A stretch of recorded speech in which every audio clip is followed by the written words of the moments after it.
Bem-vindo a todos para a nossa palestra de sábado, 29 de maio de 2021.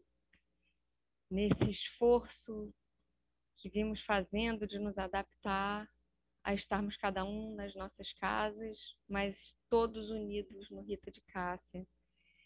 É uma grande evolução nós podermos, chegar tão longe e, ao mesmo tempo, estarmos tão perto. Com essa alegria de, mais uma vez, podemos compartilhar o resultado dos nossos estudos.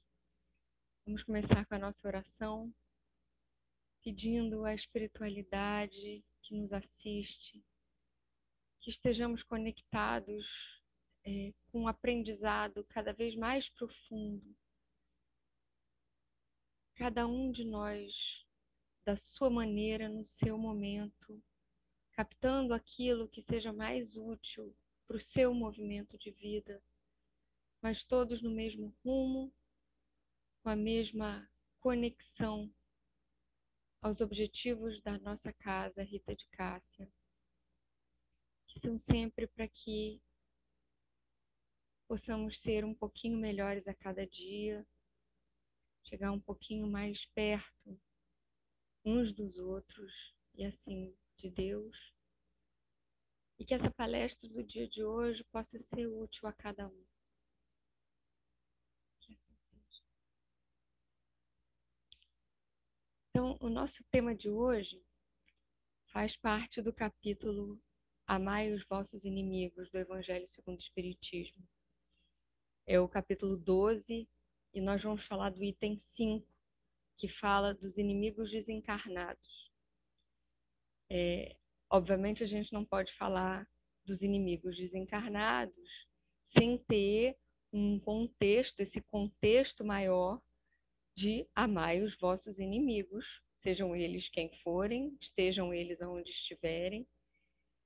Só que numa casa espírita, no contexto que nós trabalhamos a nossa espiritualidade, com todo respeito às demais formas de trabalhar espiritualidade, mas falando de espiritismo, da nossa consciência de um espírito imortal que todos somos, de passagem por um corpo que em algum momento vai ter dado, o seu melhor e vai cessar as suas funções, e com isso a gente vai desencarnar para mais um período na erraticidade e depois, eventualmente, uma nova encarnação em algum momento.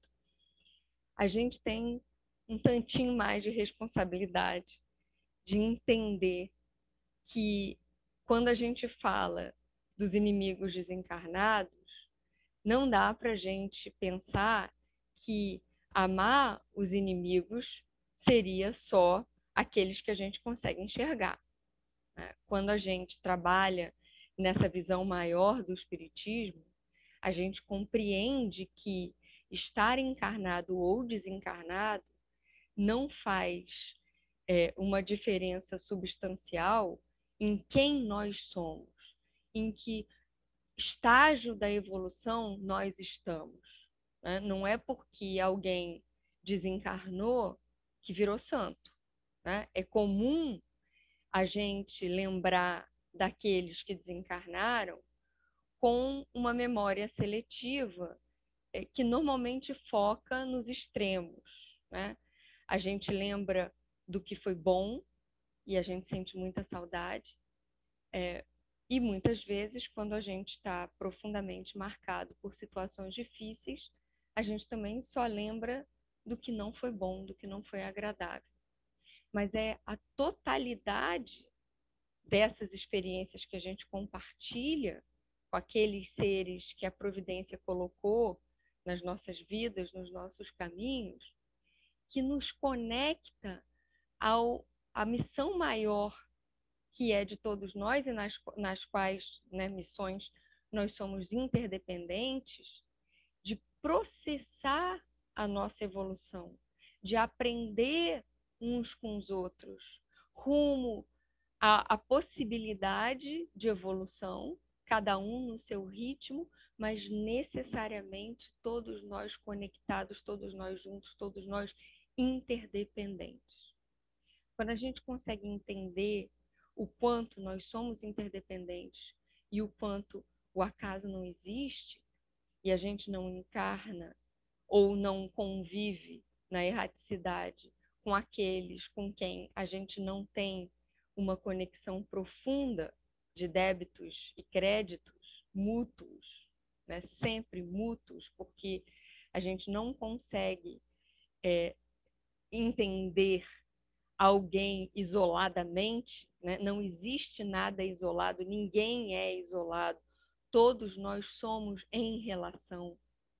E é exatamente por conta dessa compreensão de unicidade que Jesus dizia, né? Quando 2 ou mais estiverem presentes em meu nome, eu estarei presente.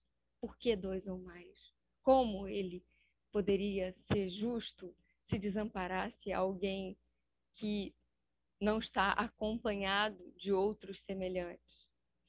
É porque Jesus está, Deus está, a nossa conexão está nesse fluido universal que nos traz ao convívio dos nossos semelhantes.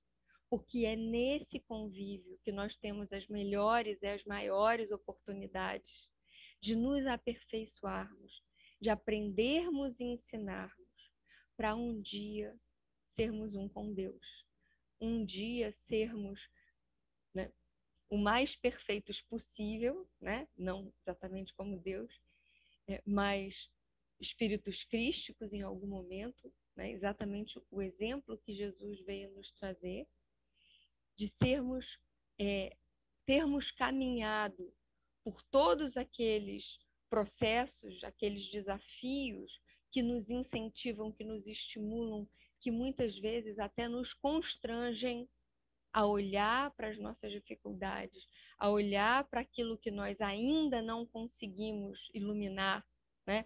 Joana de Ângeles chamaria, ou Jung, melhor dizendo, chamaria de nossa sombra, e Joana de Ângeles veio aprofundar na compreensão da conexão do que Jung chamava de sombra com esses aspectos do nosso espírito imortal que nós ainda não demos conta de iluminar, que nós ainda não demos conta de absorver o suficiente para podermos ser um todo. E esse todo se conecta a todos os outros todos ao nosso redor. Nós não somos apenas parte de um processo. Cada um de nós é um inteiro, né? que na sua inteireza compõe essa natureza magnânima que nos traz aqui só para o nosso próprio aprendizado, ao mesmo tempo um aprendizado que é em conjunto. Então, é com essa compreensão complexa, né, não apenas da vida encarnada, mas da vida desencarnada também, né, nessas fases que se sucedem e se complementam, para que nós possamos ter não apenas o que a matéria oferece em termos de processo evolutivo, né? Lembrando que a matéria é fundamental para o nosso processo evolutivo na fase em que nós estamos, como espíritos que encarnam hoje sobre o planeta Terra, né? Nessa fase em que nós estamos hoje, a matéria é essencial, porque ela nos traz uma série de processos didáticos, de limitações que são necessárias à nossa percepção, à nossa compreensão de aspectos dessa vida que é eterna, que na erraticidade seria menos didático, né? Porque, obviamente, o frio, a fome, a necessidade de proteção, né, que o corpo nos traz, são fundamentais para que a gente consiga trazer o importante para a escala do urgente. Eu brinco sempre, inclusive no meu ambiente de trabalho, dizendo que o urgente sempre ganha do importante, né? Nessa nossa etapa evolutiva, né?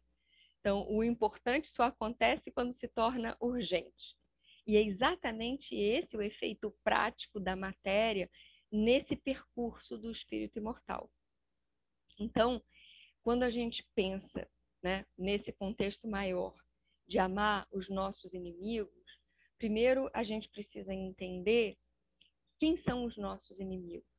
A gente pode pensar que a gente tem inimigos externos, que a gente tem pessoas ao nosso redor que a gente não gosta, que a gente, na nossa percepção, acredita que querem nos fazer mal, que querem nos colocar em risco, que querem nos eliminar da vida física ou eliminar a nossa possibilidade de nos sentirmos bem com a nossa moral, com a nossa verdade, com os nossos argumentos, né? Toda vez que a gente está diante de alguém que desafia tudo aquilo que a gente acredita, é muito fácil a gente tarjar esses indivíduos como inimigos, né? É isso que a gente faz na maioria das circunstâncias da nossa vida, consciente ou inconscientemente. Mas são exatamente esses indivíduos que, em contato conosco, expõem para nós mesmos aquilo que, eventualmente, nós tomamos como uma verdade absoluta, mas pode não ser absoluta, pode ser relativa. Ou, em contraste com aquilo que as leis naturais nos mostram, a gente pode descobrir que a gente vinha acreditando em algo que não confere, né? E assim caminha a humanidade. A gente precisa muitas vezes desse desafio a uma lógica hermética para poder abrir uma fresta e aprender algo mais.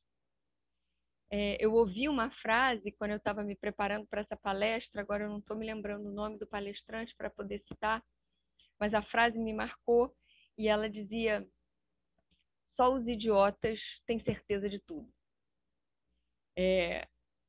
No sentido de que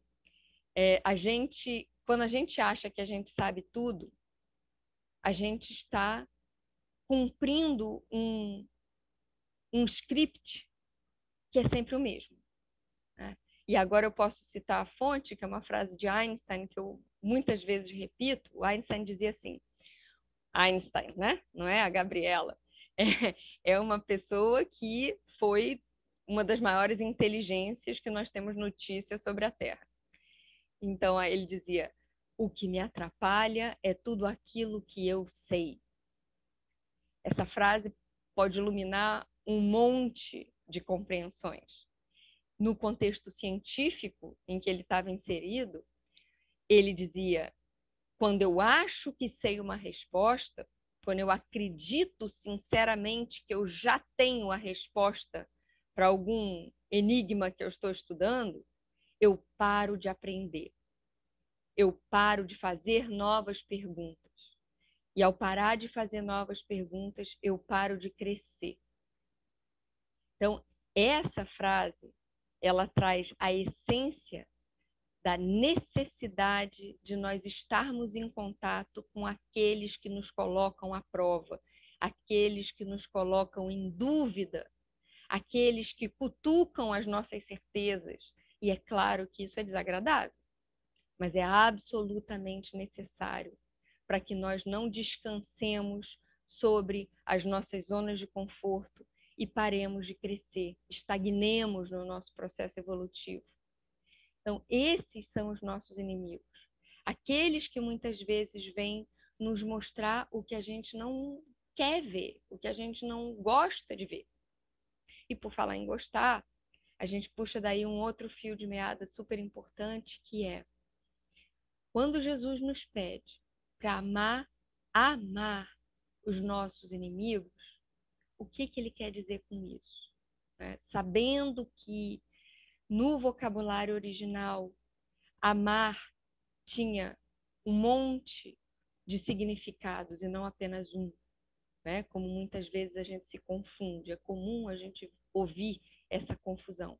Como eu vou amar um inimigo se é alguém que botou em risco a vida da minha família, que me desonrou, que me fez perder o emprego? Como eu posso amar essa pessoa? Como eu amo alguém que me faz bem, que me traz oportunidades, que aplaca meus sofrimentos, né?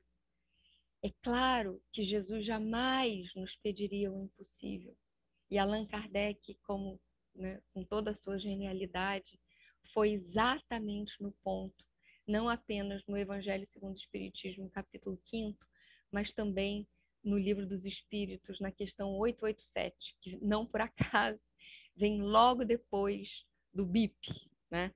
BIP, como, né, deve se comportar um homem caridoso, qual é a comprovação, a tangibilização de alguém que seja considerado um homem bom. E a resposta é benevolência, indulgência e perdão das ofensas, né? Que a gente chama de Bíblia. Então, logo depois de toda, aliás, como também está no Evangelho segundo o Espiritismo, em que os capítulos se sucedem nessa compreensão de cada um desses comportamentos, e o capítulo 12, que é o Amai os vossos inimigos, vem quase que coroar essa sequência lógica, né, do BIP, né? Benevolência, indulgência e perdão das ofensas. Quando a gente pensa que para a gente amar a nós mesmos, né, que, segundo o Evangelho, vem antes de amar os nossos inimigos, por óbvio, né, porque a gente só pode dar o que tem, mas quando a gente pensa que para a gente amar a nós mesmos, o maior desafio é perdoar a nós mesmos, perdoar aos demais parece até mais fácil. Agora, perdoar os inimigos, porque uma coisa é a gente perdoar quem a gente gosta, né? E que eventualmente cometeu algo que a gente, ou que foi um deslize, ou que a gente não compreendeu adequadamente, mas os inimigos, como assim? E aí, na questão 887 do Livro dos Espíritos, Kardec faz essa pergunta diretamente, eu vou até ler aqui um trechinho. Jesus também disse: amai até mesmo os inimigos. Porém, o amor aos inimigos não é contrário à nossa tendência natural? A inimizade não provém da falta de simpatia entre os espíritos? Pergunta Kardec. E a resposta, bem direta, como muitas, diz: amar aos inimigos é perdoar e pagar o mal com o bem. Agindo assim, nos tornamos superiores a eles. Não pela vingança, que nos colocaria abaixo deles, né? Então, amar não é gostar. Isso eu falo até para minha filha, que ainda é uma criança. Amar não é gostar. Quando eu dou o exemplo para minha filha, e esse exemplo não é meu, mas, de novo, não consigo citar a fonte, porque não, já me veio, né, num telefone sem fio. Amar uma flor e gostar de uma flor são atitudes muito diferentes, né? Implicam em atitudes muito diferentes. Se a gente gosta da flor, muitas vezes a gente tira ela do pé e traz para casa e bota num vasinho com uma aguinha para enfeitar a nossa sala. Agora, se a gente ama a flor, a gente deixa ela aonde ela está. E, eventualmente, a gente vai lá checar se ela precisa de água e a gente rega um pouquinho até a próxima chuva. Então, amar é muito maior do que gostar. Amar significa que a gente consegue entender como a gente, ou pelo menos a gente busca entender, como a gente pode ser útil à manutenção da vida do outro, a quem a gente ama. Muitas vezes, como mãe, como pai, a gente precisa dizer não para os nossos filhos, mesmo com o coração apertado. A gente gostaria de poder dizer sim, mas é exatamente quando a gente diz não que a gente está demonstrando o nosso amor. Porque é muito mais agradável dizer sim, mas às vezes é necessário dizer não. Quem ama é quem corrige, quem ama é quem educa, quem ama é quem enfrenta muitas vezes a incompreensão do outro por algo maior, algo que A gente já consegue enxergar a longo prazo, mas a criança ainda não. Então, a gente vai enfrentar, né, a chateação do outro, a incompreensão do outro, mas no firme propósito de fazer aquilo que realmente é o melhor para aquele outro ser, não para a gente. Então, da mesma forma, amar os inimigos não passa por tratá-los como amigos. Isso seria falsidade. Não passa por trazer para nossa casa alguém que eventualmente possa nos causar um dano físico, nos colocar em risco a nós ou a nossa família. Mas amar os inimigos significa fazer a eles aquilo que a gente gostaria que nos fizessem, dado o contexto, não se opor a um movimento dele que busque uma reconciliação, não piorar a situação dele, não falar mal dele para que outros também tenham uma má visão sobre ele, exatamente como a gente gostaria que fizessem com a gente se fosse ao contrário. Então, na realidade, a gente sempre vai parar nesse ponto do como é que eu gostaria de ser tratado se fosse ao contrário. Seja esse inimigo encarnado ou desencarnado. Só que aí, focando aqui no nosso tema específico, que é falar dos inimigos desencarnados, para nós espíritas, que sabemos que a vida não termina com a desencarnação, que sabemos que encarnados ou desencarnados, nós estamos conectados àqueles a quem temos, com quem temos débitos e créditos. A gente também sabe, né, e esse é um cereja do bolo, né, que quando a gente desencarna, a gente tem muito menos amarras, a gente tem muito menos limitações na nossa capacidade de ir e vir. A gente não tem o corpo como uma caixinha que nos contém, né? O nosso princípio inteligente pode viajar pelo tempo e pelo espaço, né? Considerando que tempo é uma ilusão da matéria, é uma característica, digamos assim, da matéria. Fora da matéria, não é necessário. Então, quando uma pessoa desencarna, ela não vai para onde ela quer ir. Ela não pode escolher ir para nosso lar ou para uma colônia ainda mais evoluída, se ela não tem aquele nível de prontidão, aquele nível vibratório. Porque no frigir dos ovos nós somos todos energia, energia e seu padrão vibratório. Então a gente vibra de uma forma que é inerente a todo o nosso ser, a todo o nosso nível evolutivo. E um dos professores que eu mais adoro, do Rita de Cássia, que é o Márlio, ele dá um exemplo muito bom, né, muito, muito didático, como muitas coisas que ele fala, e ele mostra, né, sobre uma mesa, se a gente colocar uma rolha sobre uma mesa de madeira, a rolha vai ficar ali paradinha. Mas se a gente substituir essa mesa por água, o que vai acontecer com a rolha? E do lado da rolha a gente coloca, sei lá, um lápis, uma caneta, um objeto mais denso. O que vai acontecer com esse objeto?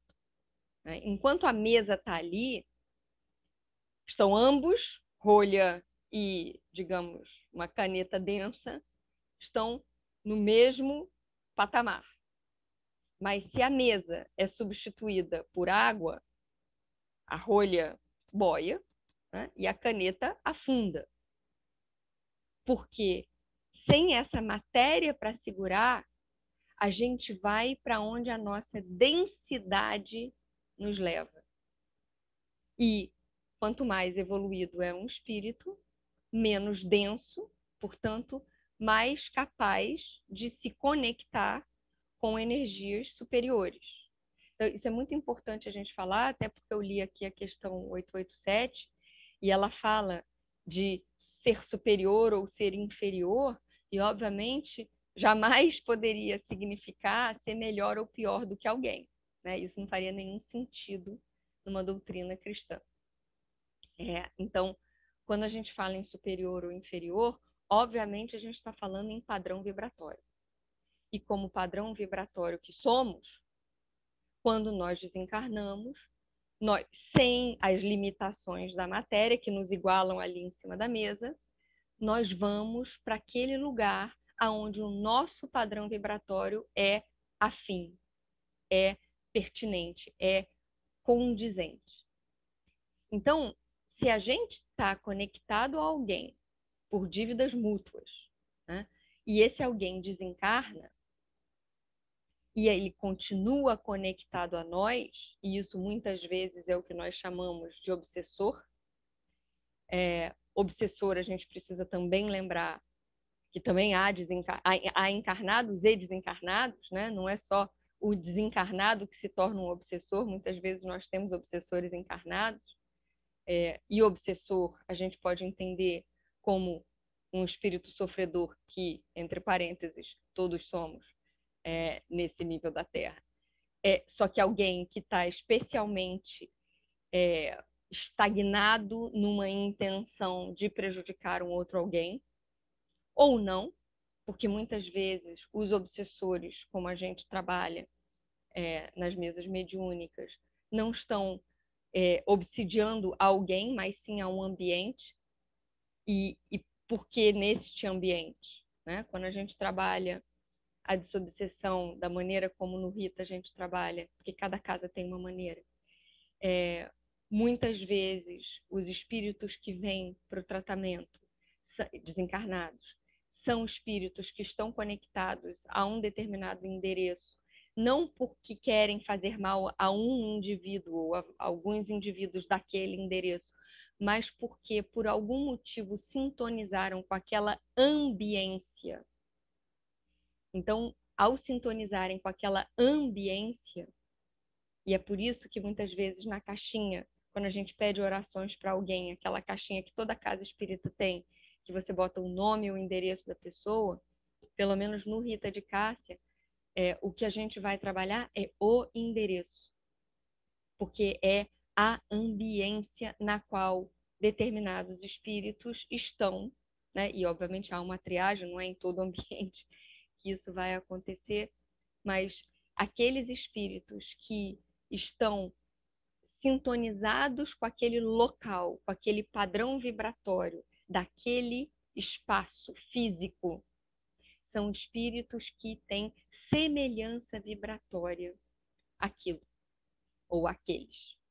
E muitas vezes são espíritos que estão totalmente sem compreensão de onde estão, mas pelo seu padrão vibratório estão ali conectados e não conseguem seguir o seu caminho evolutivo.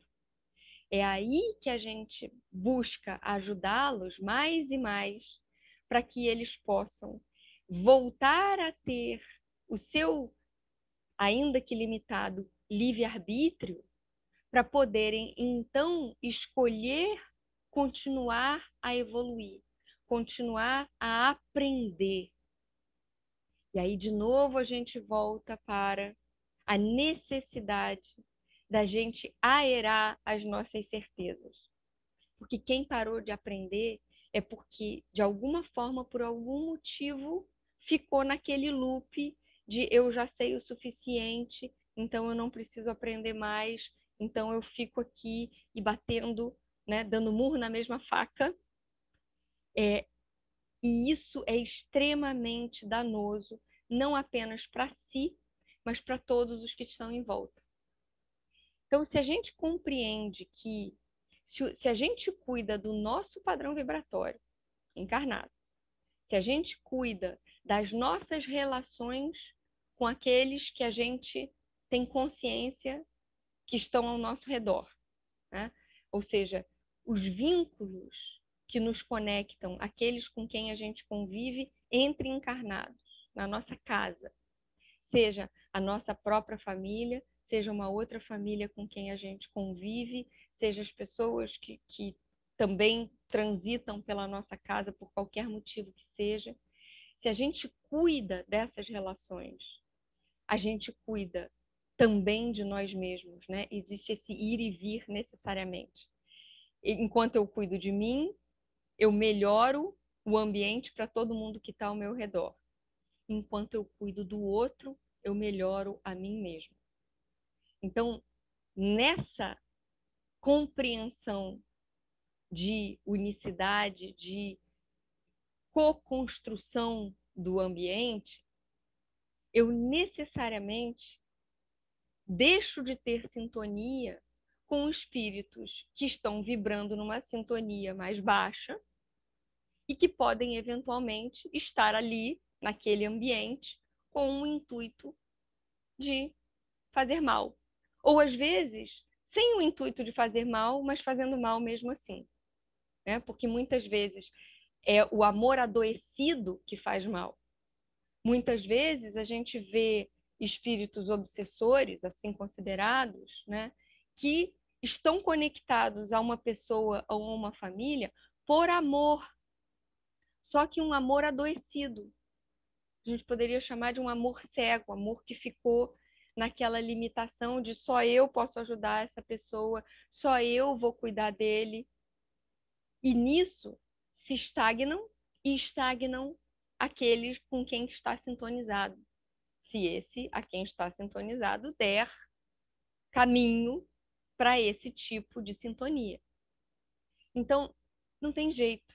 A gente precisa cuidar de nós mesmos e do nosso processo evolutivo para que aqueles com quem a gente sintoniza sejam aqueles espíritos que nos colocam para frente e não aqueles que nos colocam para trás. Não tem como a gente delegar para o outro, seja o outro quem for, encarnado ou desencarnado, gosto ou não gosto. Ninguém mais tem responsabilidade pela nossa evolução, embora muitos tenhamos participação nesse processo inevitavelmente colaborativo que é a evolução. Então a gente tem que estar muito atento, como espíritas, mais ainda, porque quem pode mais tem mais responsabilidade, né? É a máxima do Homem-Aranha. Quem não viu o filme, o tio do Homem-Aranha, num determinado momento de ápice do filme, quando o Homem-Aranha ainda jovem está descobrindo os seus superpoderes, e o tio diz para ele: grande poder significa grande responsabilidade. E isso é uma máxima absolutamente divina e real e imutável, porque é da lei natural, da lei de Deus. Quanto mais a gente sabe, mais responsabilidade a gente tem pelo que a gente faz na prática com esse saber. Saber só em teoria, saber só na caixinha, não agrega. Né? O papel aceita tudo. A grande diferença para nós mesmos e para todos aqueles que convivem conosco é o que a gente faz, tendo ou não o conhecimento consciente, mas é aquilo que perpassa nas nossas atitudes que vai fazer a diferença no para onde a gente se dirige e com quem a gente se conecta, consciente ou inconscientemente. Então, quanto mais, né, nós sabemos do espiritismo, da realidade de um espírito imortal, um espírito que não morre nunca, mas a gente não pode se esquivar de compreender que se alguém era nosso inimigo na carne, não vai deixar de ser só porque desencarnou. E a melhor maneira que nós temos de não permitir que esse suposto inimigo, porém grande aliado no nosso processo evolutivo, vai ou não vai poder nos ajudar a evoluir ou nos reforçar a nossa estagnação, é cuidando de nós mesmos e sendo responsáveis por essa reforma íntima, que é a grande proposta do Espiritismo. Porque nesta reforma íntima, quanto mais eu consigo galgar padrões vibratórios superiores, e sempre será pelo amor, nunca pela vingança, né? Quanto mais eu consigo me elevar, mais eu garanto que eu vou estar sintonizada com aqueles que só querem o meu bem, que se conectam a mim da mesma forma pelo amor. E o amor sempre quer ver evoluir. O amor sempre propicia o nosso processo evolutivo consciente, cada vez mais consciente. E nesse amor, nós podemos não apenas melhorar para nós mesmos, o nosso ambiente, as nossas atitudes e vice-versa, né? Porque essas coisas se confundem mesmo, né? Como podemos propiciar que aqueles ao nosso redor que já estejam mais prontos, que já estejam sintonizados, também possam se beneficiar e seguir o seu caminho. Ou seja, se a gente muda o nosso entorno. Não porque a gente tenha poder sobre os outros, mas porque o nosso entorno se sintoniza com aqueles que, como a gente, também já podem um pouco mais. E muitas vezes a gente dá passagem, a gente dá carona para aqueles que estão exatamente na fronteira de um nível evolutivo para outro. E aí, nessa conexão, a gente catalisa, a gente acelera também para os nossos irmãos. E isso, meus amigos, é exatamente o que Jesus veio não apenas nos exemplificar, mas nos pedir que enxerguemos, que demos caminho para esse processo evolutivo que nos leva mais perto dele, mais perto do Pai. E é exatamente nesse momento de transição planetária em que nós estamos, com tantos na iminência de poder ou não embarcar nesse ônibus que passa, né? Nesse momento de transição da Terra, para ser um mundo de regeneração, para ser um mundo onde o bem prevalece sobre o mal. A gente está na fronteira, a gente está ali no quase lá. Quantos de nós estão no quase lá? Então, esses processos se exacerbam, tanto para os encarnados quanto para os desencarnados na nossa orbe, no nosso processo de convivência energética.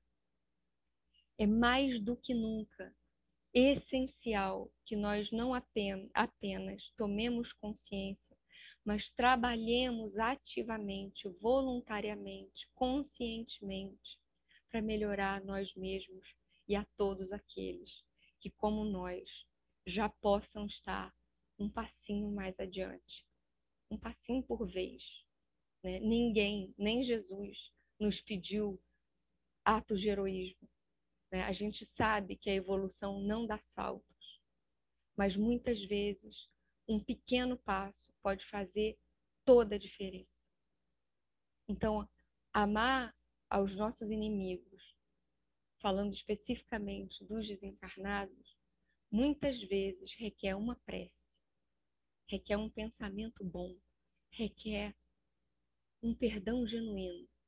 Não um perdão de quem é melhor do que o outro, mas um perdão no sentido de deixar ir, de deixar fluir, de dizer para o encarnado ou desencarnado, tá tudo bem. Eu compreendo que você fez o seu melhor dentro daquilo que você já podia naquele momento. E agora é um novo momento. E agora talvez você já possa mais. Eu já posso mais. Então nós podemos seguir cada um o seu caminho. Isso é suficiente para desconectar essa linha do que a gente poderia chamar de obsessão. Porque se esse nosso companheiro de jornada, que em algum momento nós chamamos de inimigo, já está pronto, né? Beleza. A gente agora pode estar conectado por laços de bondade, não necessariamente de amizade no sentido terno, né? E se ele não está? Se ele não está, ele vai deixar de pertencer ao mesmo padrão vibratório que nós. A gente pode, então, seguir o nosso caminho e ele o dele.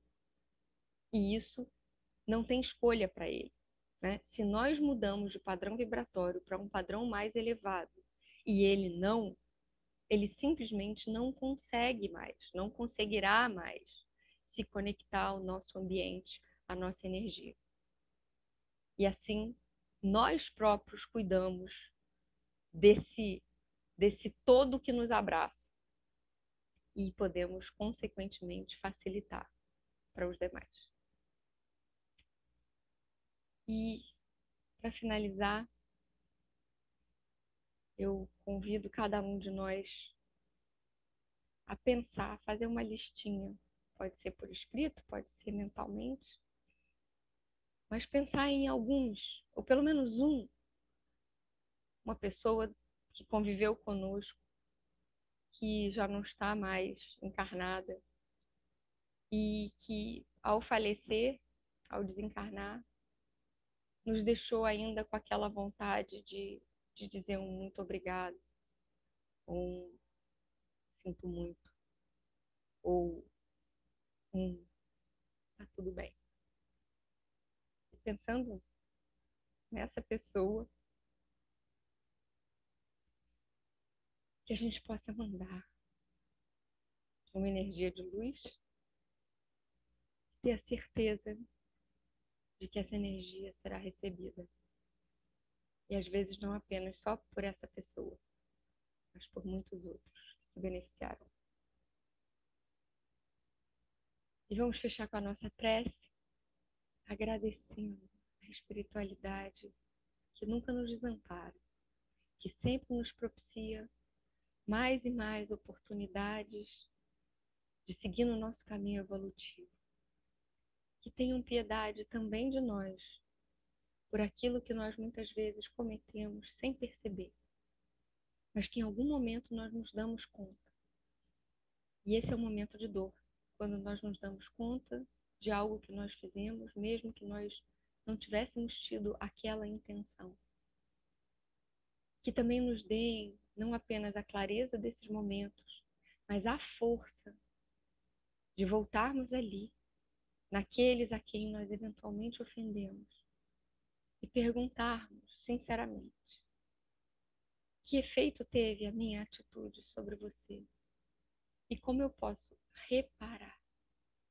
Como eu posso, humildemente, reparar o que quer que eu tenha feito, que tenha ido além da minha intenção? Nessa intenção firme de reparar as nossas ofensas, nós liberamos também aqueles que nos tenham ofendido. E assim seguimos nessa longa estrada, mas com ânimo renovado. Até o nosso próximo encontro. Muita alegria e muita evolução para comemorar. Graças a Deus. Fique em paz e até a próxima. Muito obrigada.